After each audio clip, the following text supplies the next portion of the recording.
Good morning and welcome back to my channel, Don't Mind Me.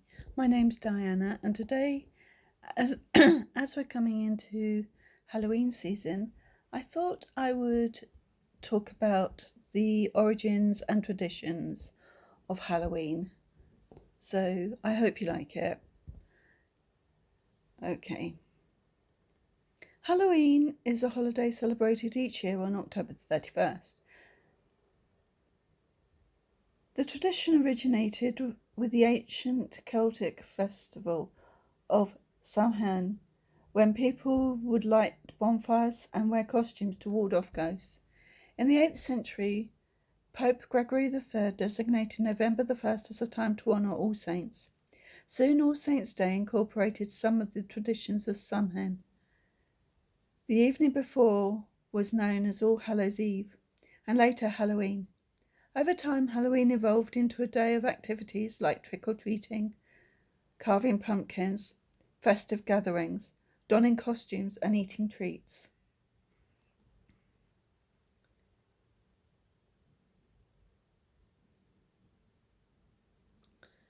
As I have just said, Halloween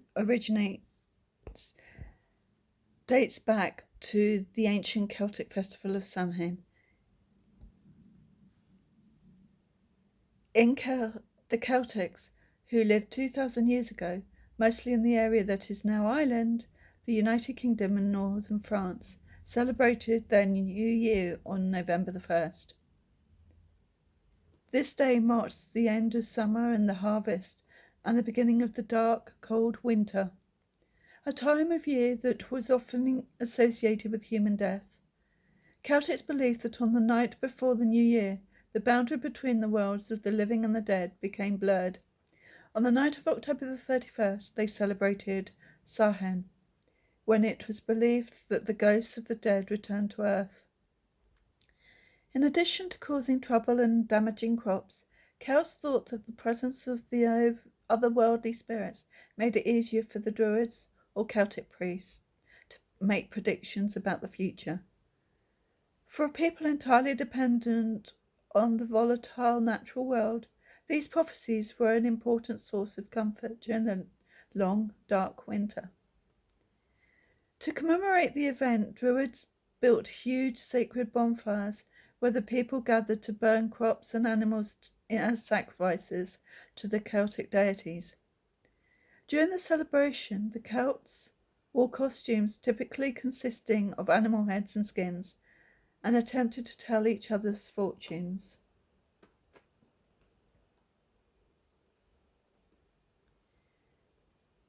When the celebration was over, they lit their hearth fires, which they had extinguished earlier that evening, from the sacred bonfire to help protect them during the coming winter.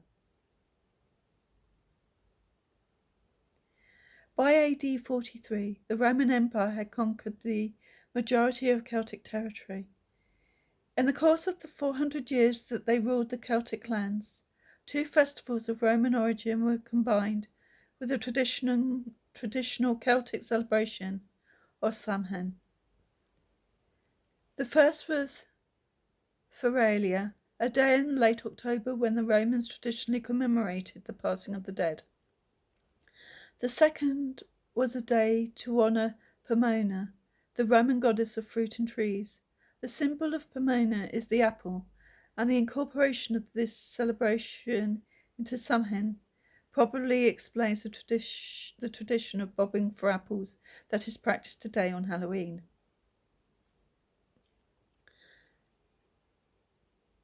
On May the 13th AD 609, Pope Boniface IV dedicated the Pantheon in Rome in honour of all Christian martyrs, and the Catholic feast of All Martyrs' Day was established in the Western Church.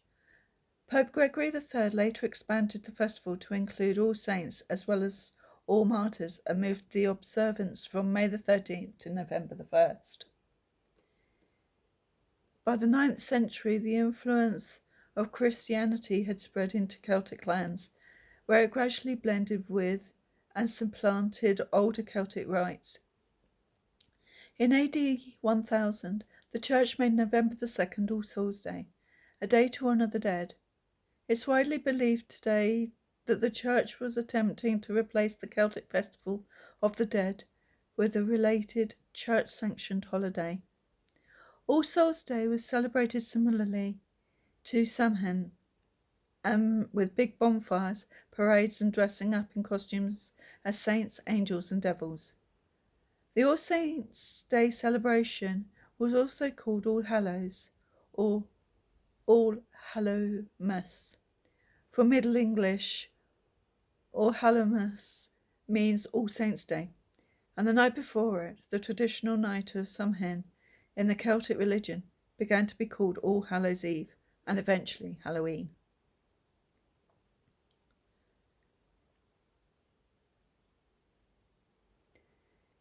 How did Halloween start in America?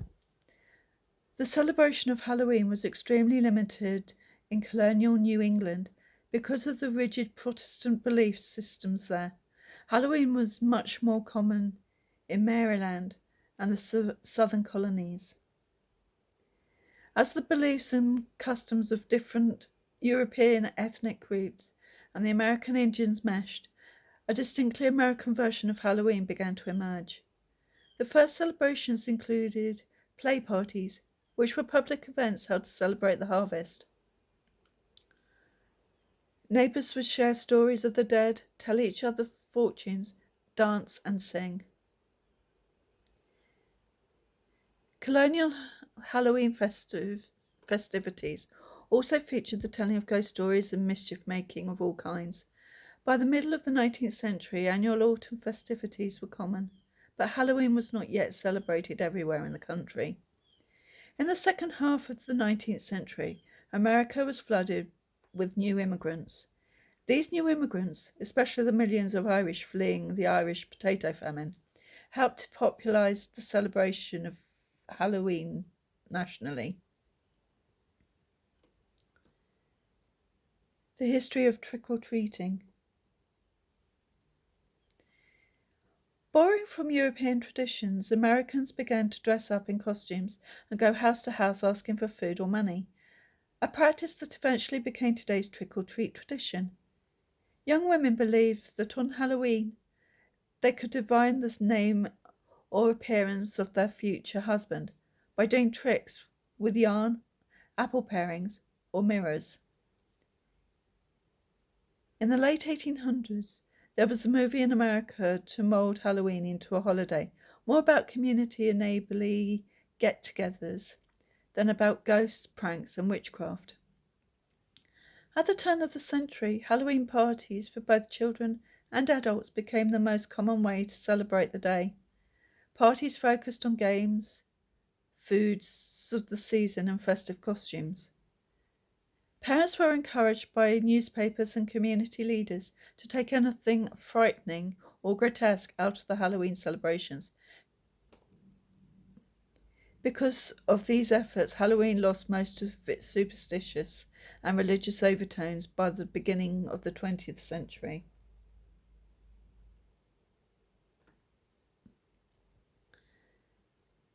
And by the 1920s and 1930s, Halloween had become a secular but community-centred holiday, with parades and town-wide Halloween parties as the featured entertainment. Despite the best efforts of many schools and communities, vandalism began to plague some celebrations in many communities during this time. By the 1950s, town leaders had successfully limited vandalism, and Halloween had evolved into a holiday directed mainly at the young. Due to the high number of young children during the 50s baby boom, parties moved from town civic centres into the classroom or home, where they could be more easily accommodated.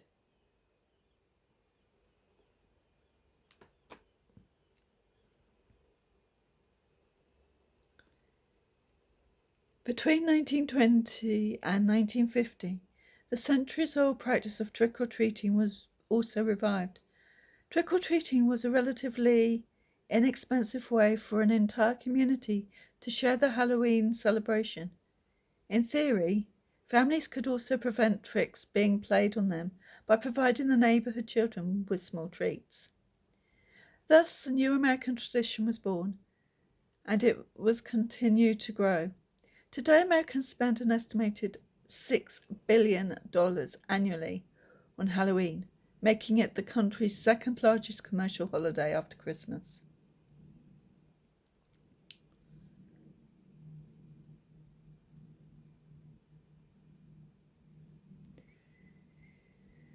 All Souls Day and soul cakes. The American Halloween tradition of trick-or-treating probably dates back to the early All Souls Day parades in England.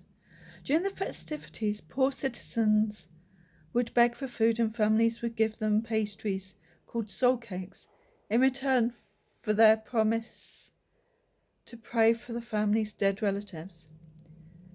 The distribution of soul cakes was encouraged by the church as a way to replace the ancient practice of leaving food and wine for roaming spirits. The practice, which was referred to as going a-souling, was eventually taken up by children who would visit the houses in their neighbourhood and be given ale, food and money.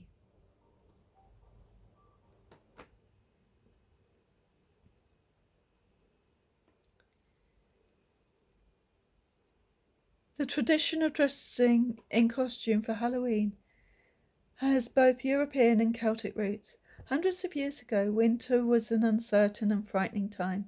Food supplies often ran low, and for the many people afraid of the dark, the short days of winter were full of constant worry.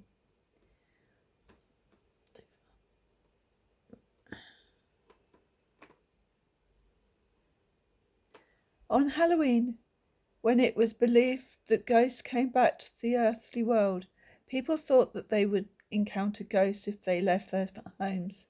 To avoid being recognised by these ghosts, people would wear masks when they left their homes after dark, so that the ghosts would mistake them for fellow spirits. On Halloween, to keep ghosts away from their houses, people would place bowls of food outside their homes to appease the ghosts and prevent them from attempting to enter.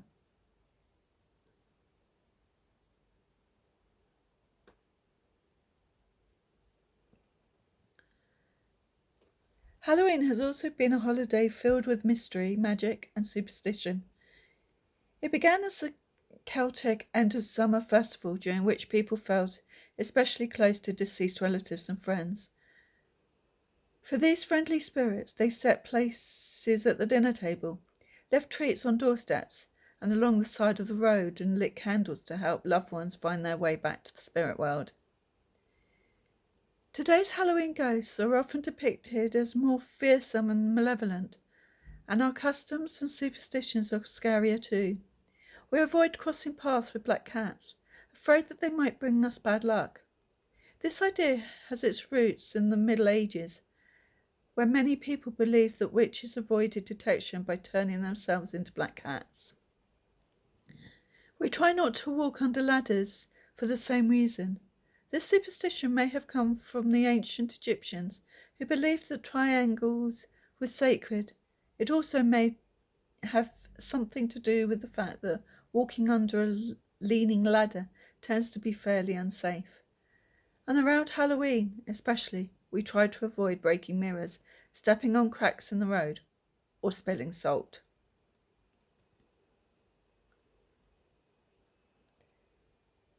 But what about the Halloween traditions and beliefs that today's trick-or-treaters have forgotten all about?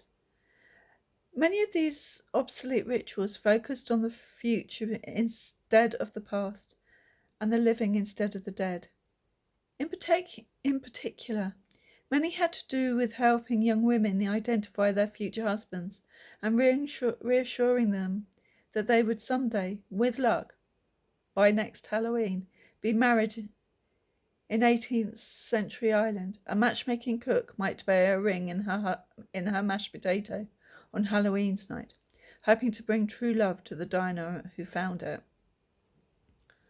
In Scotland, fortune tellers recommended that an eligible young woman name a hazelnut for each of her suitors and then tossed the nuts into the fireplace.